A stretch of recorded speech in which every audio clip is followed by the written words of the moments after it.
this cycle a little while ago, I wanted to explain to people that who don't believe that anybody can be trusted online exactly where trust and reputation comes from.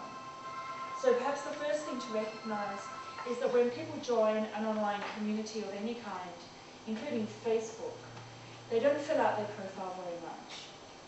They don't trust the social network. They don't know whether to use their real name. My sister joined Facebook with the name of a character from a Philip K. Dick book. And then she said to me about 3 months later, Facebook doesn't work. I don't have any friends on Facebook. And I said, because you're not actually that character.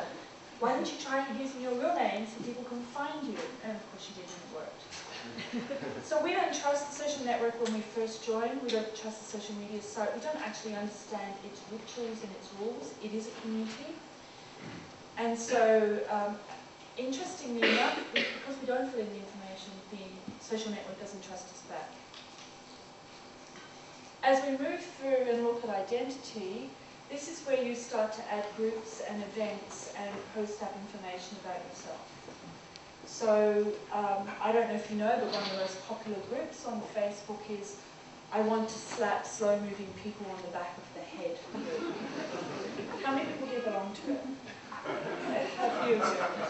I think there's a couple of million Australians on there. So out of Facebook has, out of 21 million Australians, 8 million are on Facebook.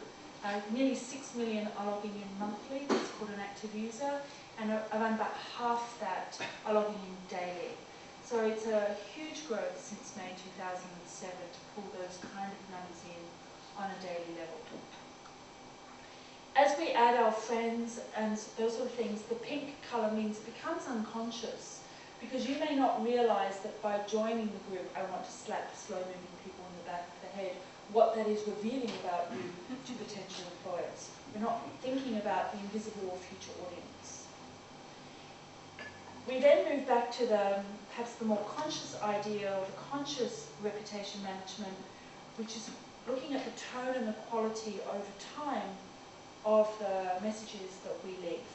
So if on Twitter you're always using the F word, or if you're always helpful on a forum, or you start to get a name for yourself for being that type of a character. And we're always building up our own reputation online. And it takes time for the community to understand that. And I guess it's the same with today as well, in real life, in the real world. When you get to the end of it could be a few weeks or a few months, you have a certain trust with that social network. Usually you've gone back and improved the content that you're submitting, improved the tone that you're using with people, and improved what you've put up on your profile. So if you had a very bare profile using a fake name, you may go back and be more trusting of the network and reveal where you live, or reveal photos of yourself, or some other way of building trust and sharing trust. Remember that there are always people in social networks who want to be the bad boys. How many people here want to be the bad boy in the social network? Or bad girl? They have more fun, yeah, I can see them. And so they will work very hard to break all the rules, and that's just what they do as well. If you have teenagers, you know what I'm talking about. So when we talk about trust and reputation, and we're talking about who am I? Who is this person? How do we know who they are? And in my case, just to give you a bit of a background, am I a social media goddess? Which is what I put on my business card on my profiles. Am I a marketing guru, or am I a recruiter? Well, I think of myself as being all three of those things, but primarily I'm an online community strategist. So I'm not a marketing person necessarily trying to figure out how to seed things into communities. I'm a community person trying to explain to other sectors of the world how to deal with my communities online. And there was a great intro there, so I won't go through all this again, but a couple of things I do want to pick up on is that I've managed the Big Brother and Biggest Loser online communities for Channel 10. And there are around about 80,000 members, very, very active, over a 13-week period.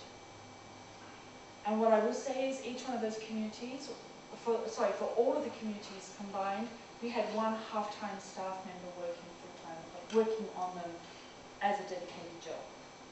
So that's to give you some kind of an idea, because you'll hear a lot of people say you can't run an online community because it takes up too much staff and too much time. And if you can run Big Brother and Biggest Loser and those communities with a half-time staff member, then you can, trust me, you can run communities. I've worked with the Saudi Arabia women's community, I'll show that in a moment, and also with AFTRS. AFTRS is the Australian Film, Television and Radio School, and one of the projects that I worked on there was Scorch TV, which won the International Emmy Award for interactive and social media. So we've done some fairly substantial campaigns around the world. Top Blogger, so on and so forth. My passion is about connecting people who don't have a voice. So this is all going to lead to recruitment in a moment. I'll show you why. But I went to Saudi Arabia and worked with the Royal House of Saud, the Middle East Broadcasting Corporation, to give Arabic women a voice. How the whole project came about was there was a job on NBC4, which is the women's station, and they asked the women to submit an essay, a one-page essay, on explaining why Arabic women matter. And the reason why they asked for an essay is because CVs from women are hard to find in Saudi Arabia. They're very well educated, often sent abroad for education, but they often don't have the opportunity to take jobs. Mostly because they have to be escorted backwards and forwards from their place of work by a male family member, if they're allowed to leave the house at all. What the company wasn't expecting was the replies to the job application, which I think was around about 18,000 submissions in just 3 or 4 days. And the essays would start with, I know I won't win this competition, and even if I did, my family would not let me take this job, but I want to tell you why Arabic women matter. And from that, NBC thought perhaps there is a need to give women a place to express, Arabic women a place to express why they're important. So NBC4 came up with this community. It's called the I Matter community, and 3 times a year we run campaigns such as asking people to submit business proposals, or sometimes it's poetry and music and that sort of thing as well.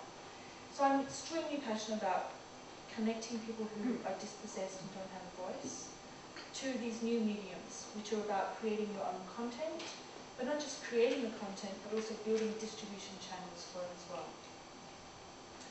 If I was going to look for a job, I've just given you my CV very briefly, I would probably start with Facebook, and I know people already who are doing this.